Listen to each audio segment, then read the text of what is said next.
Hello everyone. इस video में हम बात करेंगे काइनेमेटिक्स के जेई मेंस के पीवाईक्यू की। तो क्वेश्चन क्या कह रहा है, ये particle is projected at an angle of 30 degree from the horizontal at a speed of 60 metre per second. मतलब हमने क्या करा, जैसे मान के चलो ये हमारे पास पार्टिकल था, तो हमने इसको हॉरिजॉन्टल पाथ पे करवाया और कितनी स्पीड से फ्लो करवाया, 60 मीटर पर सेकेंड से।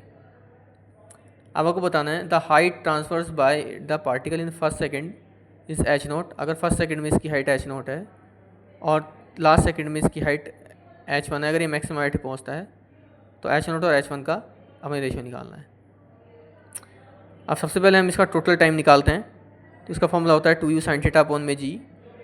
तो 2 वेलोसिटी कितनी है 60 और कितने एंगल में फेंक रहा है 30 डिग्री के एंगल पे। तो साइन की वैल्यू कितनी आएगी, 30 की वैल्यू कितनी होती है 1/2 और जी की वैल्यू हो गई 10।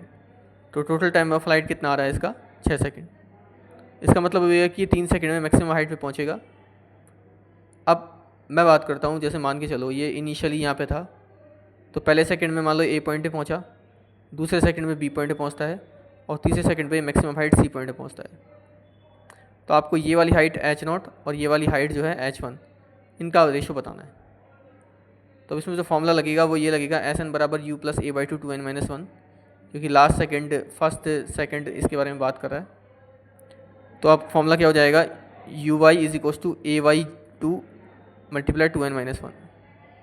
तो यहाँ से यू वाई की वैल्यू कितनी आ जाएगी 30, ए वाई की वैल्यू कितनी आएगी -10/2 और एन की वैल्यू कितनी आ जाएगी S1 के लिए 1। 3 के लिए भी सेम रहेगा, बस एन की वैल्यू 3 आ जाएगी। इसको सॉल्व करेंगे तो हमारे पास कितना आएगा रेशो 5।